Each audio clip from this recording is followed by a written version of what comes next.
victory in race 2. It was a frantic race on a drying track out there. Yeah, it was definitely difficult with the drying track on wet tyres, but luckily we made the right decision to go on wets and pull that early margin compared to the others. I think slicks were definitely quicker at the end, but yeah, it was a really good race getting that gap at the start. And what was that dynamic like before the race between you and the team on choosing the tyres? I personally wanted to go on slicks, but the team stuck with the wet tyres, and I think it was definitely the right decision, getting that setup right as well. And was it tricky, especially at the end, with the overheating of the tyres? Yeah, the tyres were definitely overheating, even at the start really, but the tyres were really grained, and driving on the wet bits down the straights where possible was definitely keeping them cool. And how would you assess your season as a whole? I think it was overall a really good season. I think we're now 4th in the championship, maybe even 3rd actually. Picking up 4 wins along the way in a newer outfit, Elite.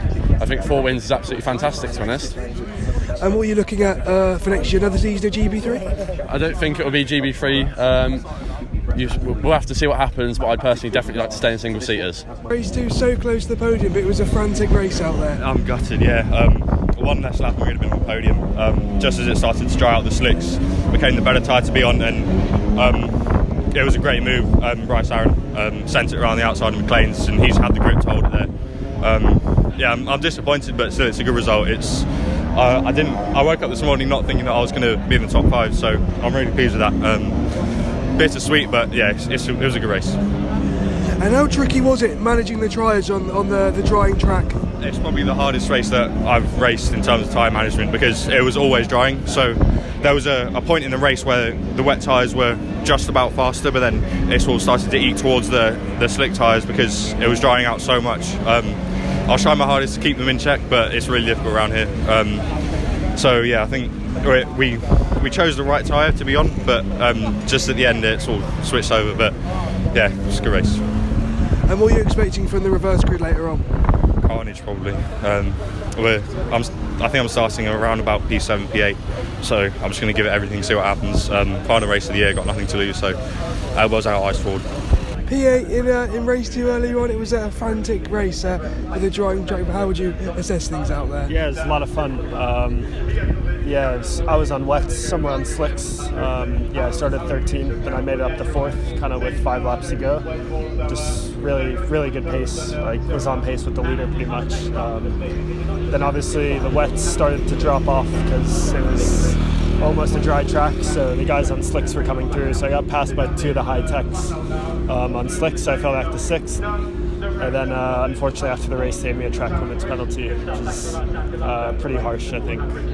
So it dropped me to 8th, but still from 13th it was pretty decent. And how tricky was it with the track limit penalties? Was it quite a fine margin throughout the race, and what corner did you go over the limit? I was in turn 1, yeah, it was very fine margin. I mean, this much, it's nothing really. It wasn't even an advantage really, it was just me sliding wide on a damp patch, so I mean it's the same for everyone I guess, but yeah, a bit harsh, but yeah, overall fun race. Of course you do a lot of sim racing away from the track, but does that help you a lot in the wet conditions? There's no wet, there's not really a proper sim that has good wet conditions, but anyway, you can change track grip, things like that, temperature, so you do get a bit of like different conditions, so it's not completely static. And how would you assess your season held? Of course, it's the final round of the season now. Yeah, a bit more up and down than I would have liked, but yeah, overall rookie year coming from Formula Ford, which is probably the biggest step anyone's made this year. To win a race was great, not a reverse grid race, it was a legit race. So, to win that was good, and a couple podiums. So yeah, pretty happy with those, but wish we could have had a few more. And of course, you were at the F3 test at Areth recently. What did you learn from that, and how was the experience overall? Yeah, super competitive. I was there for days 2 and 3, so obviously I was a bit behind coming in, considering everyone had done a day. And I'd never seen the track before, never seen the car, so probably out of that field I was overall the least experienced. So on my first day, when I was 16th and only 6/10 off, I was pretty happy with that. I think it was a pretty strong showing. And there were a couple of other GB3 guys there, Farrier and Granville. So, did you find them a good benchmark? Yeah, for sure. I mean, I know where I stack up against Granville's, and yeah, I think like my performance versus his, I think it was where I should have been. So I think there's no surprises really. I think I performed well. And what are you looking at for next year? Another season of GB3? Not sure yet, but yeah, nothing's set yet. But I'd like to stay in Europe or England rather than go back to the States yet. End of race 2, it wasn't quite enough to keep the championship alive, but there was a really nice moment by the podium where you congratulated Luke for the championship. That was a really nice moment. Yeah, I mean, I think we had a decent race the first couple laps, and I mean, the start was good. Always took 3 cars up into the lead, and then the car just started to oversteer. I don't know if it's me that overstressed the rear tires or something, but yeah, towards the end it was almost undrivable. I had to steer the opposite way where the corner was going. So yeah, a bit of a it would have been nice to take the championship battle into the last race, but it is what it is. So. You had a great start up there, and also what was it like managing the tyres on the drying track? I mean, because we went out on wets, and then in the end I think the dry tires were a lot quicker than the wet tires, and so just trying to find the wet patches on the track and try and cool the tires down as much as possible, but it just wasn't enough. I think the tires were long gone by then. So. Of course, it's your first season in GB3, so how would you assess the season as a whole? I mean, I think we've done a pretty good job as a team, and the learning curve has been really strong this whole year. Really, it's been a lot of information to take in, a lot of improvements, both from my side and the team side. So just happy with the year all around. Unfortunately, we couldn't get the championship, but yeah. And what are you looking at for next year, to step up to Formula 3? I mean, I don't know. I haven't decided yet. Nothing is decided yet. So I guess we'll find out maybe a couple of months or something. So yeah. In race to a nice podium, it's a great way to start the day. Yeah, no, absolutely. Really, it was a crazy race, really unpredictable. We started off on slicks and on very damp track, and it dried out throughout the race. Thanks to my engineer Paul for making that call. Yeah, so just throughout the race was really just making up positions, trying to not get into too much trouble because it was really damp, really easy to make a mistake, and yeah, just ended up bringing home P3. So really happy with the result. The team did a great job. Luke won the championship, which was awesome for him. Really deserved it, and yeah, just really, I think everyone's really happy and all. And what was it like at the start of the race when you were on the dry tyre? Was it quite tricky up there? Oh, it was another type of tricky. I mean, my heart rate must have been at like 200 beats per minute or something crazy, because I was just, every corner you're just trying to hang on to it. Every corner you're like on the edge of locking up, sliding, and you're trying to defend as well, trying to attack.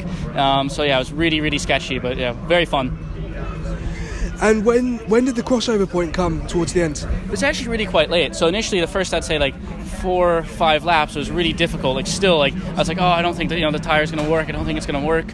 And then after that point, it kind of stalled out, and it was quite nearly equal in places. And then I'd say with 4 laps to go, it absolutely switched on. As soon as the other guys on wet tires started having to dive for water to cool the tires, we came, our slick tires came to life, and we were able to really make our way through the field. And in the closing laps, when you had the pace advantage, where were you making the moves out there? Sorry, can you repeat the question? Where were you making the moves out there in the closing laps? It's definitely trying to find the places that were dry. I think my kind of go-to place was turn 7, because what you could really do is T4 is a really high-speed corner, and if you're on a rain tire, basically what happens is the parts of the tire that are dug out so it could go through water, the blocks flex a lot in a high-speed corner like T4. So it'd almost back off the entry and then really try to get a good exit. And through the whole run up to 7, you could get a really good run on the slick tire and pass them in another high-speed corner, which was T7. And of course, one of your teammates, Luke Browning, won the championship. So how much have you enjoyed working with him over the season? Oh, he's a really good guy. Him and his engineer are phenomenal people. They helped me out a lot. I was glad to help out at points with them as well. He did a phenomenal job all season. I really don't think anyone deserves it as much as he did this season. He really, every race was on it, super committed to the job, and a phenomenal individual. And what are you expecting from the reverse grid later on? Yeah, we had a really good qualifying. So we qualified P3, which is really good. And that means we'll have to start 18th in the full reverse grid. So it's going to be kind of just stay out of the carnage, try to bring it home, make up some places, have some good moves. I would say I don't think it'll be really tough to go for a podium again from 18th, but you never know. So we'll see. British world champion, you dominated all season and you were racing Italy too, so it's been a great season for you. Yeah, I think it's been an incredible season for myself. Breaking the record for most wins in a single season and winning the championship with 3 races to go is pretty incredible. So yeah, I'm extremely overwhelmed with the championship this year. And working with High Tech has been so incredible, and I've loved every second of it. So yeah, I'm extremely happy with how everything has gone. And how much have you and High Tech developed over the season in British F4? I think we've developed quite a lot. We had the 6 weeks out in the UAE at the start of the season before the season had even started. So that was I think a good head start with, we had a good idea what we wanted to do with the car, and they had a good understanding of my style and me as a driver. So I think, we really worked well together, and every weekend we were developing slowly. So, I think there was never a weekend where we didn't find something new to give us that little extra bit of pace or extra little bit of speed over a race. So I think, we were always developing and always finding new stuff, which is really good. And that's why I love working with them so much. And how much did you enjoy battling Ollie Gray for the championship, on and off the track? Yeah, I think Ollie and I have known each other for a long time. We've raced against each other since the age of 10. So I think we have quite a good relationship on and off the track. We respect each other and understand what we were there to do. So I think, if anything ever happened on track, we wouldn't let us affect us off track, because we're both there to win, and we're both there to do the same thing. So yeah, I think it's been a good year racing with him. I believe you're racing in Mugello in Italian F4 next weekend. How are you feeling ahead of that? Yeah, going into the last round now of the Italian season, which will be my last race in F4. So I think, just to do the best I can. Well, I'm sitting second in the championship now, so if we can stay second, I'd be pretty happy with that. And what are you looking at for next year, to step up to regional or Formula 3? I think, to be honest, I'm not really sure. Definitely the plan is to do F3. What form or what championship, I'm not really sure. So we'll kind of have to wait and see what happens. Donington, a nice way to end the season. Yeah, definitely. Started 5th, went into the race thinking, I think we had a shot for a podium, and we did it. No, it was a tough race, having Nico right behind me at the end after the safety car, and having to defend and attack at the same time, which is always tough.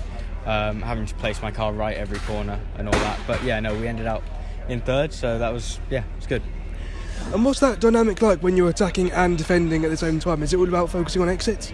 Yeah, mainly. I feel like you have to obviously be in your mirrors and looking ahead at the same time. But yeah, no, it's definitely more difficult than just doing one, because you have to place your car in different positions so that you don't compromise yourself for the next couple of corners. And obviously trying to, either back it up or do different things. But yeah, no, it was good fun. And how would you assess the season as a whole? Very up and down. Started off not the best, and with at Alton with the engine blowing up in qualifying. And it's been up and down, but I mean, it is what it is. It's racing. You have bad seasons, you have good seasons. So yeah, hopefully next year will be a better one. And what are you looking at for next year? Another season of GB3? We'll see. Time will tell. Not 100% sure yet, but yeah, we'll see. G7 in race 3, the reverse grid's always a bit tricky, but of course you won the championship early, so was there a bit less pressure? Well, there's pressure on the team championship for sure. Yeah, we went into that last round thinking, the team championship up for grabs, and yeah, we managed to do it. So happy days for the High Tech team, and I think it couldn't have worked out much better really. So yeah, we're double champions in High Tech's right with team and drivers, and obviously double British champion in my own right with this in F4. So yeah, what a Sunday. And of course, with High Tech winning the team championship and you winning the driver, it's the perfect way to leave the team if you are stepping up to Formula 3. Hopefully I won't leave the team if I step up to Formula 3, but we'll see what the future holds. And what are your plans over the winter? Because of Formula 3 test, but of course a lot of training and sim racing as well. Yeah, of course, just go and enjoy myself. I'm got a little bit of testing coming up, so a few different things, which will be good fun. I also got the Motorsport award coming up a little bit later on in the season, so in a couple of weeks' time, so that'll be full focus on that. And are you looking forward to the Motorsport award? It's a big opportunity for you. It's been a dream for me ever since I was little, so to be able to grab that'll be something really special. Great victory in race 1. You started in pole and you got a great start. It's a great way to end the season. Yeah, exactly. It's been a long season. Everyone's worked really hard, and I'm so happy for the team that I could deliver this result that they deserve. They've worked really hard this year and fully deserve it. And what were you thinking when the safety car came out with 10 minutes to go? Well, I didn't think too much of it. I thought this race might be shorter now. I also thought everyone's closer, but realistically, Kian was always there. So it didn't change what I had to be doing anyway. So yeah, it was sort of a moment to relax, but not really, because you've got to keep the tyres warm as well. So yeah, intense. And how much have you and the team at Hilmsby developed over the year? For sure, a lot. You look at the qualifying gaps, for example, they've just kept coming down, and then recently they sort of stayed the same, but there's been great improvements no matter where you look. So yeah, we've gelled really well together this year, and again, super happy that we could get this. So yeah, amazed. And what are you looking at for next year? Another season of GB3? If I can put the budget together for another year, I'd love to do it. This championship is just incredible. I cannot recommend it enough. It's just thoroughly amazing. Okay, thanks very much. Can I also add? Oh, sorry. Can I add some of my sponsors? Yes. Yeah. I'd also like to thank my sponsors for this year: COS, Hit Motorsport, Ilana, an amazing photographer, and also MIR Raceline USA, who have helped me get on the grid this year and allowed me to achieve this result. Okay, thanks so much. Thank you.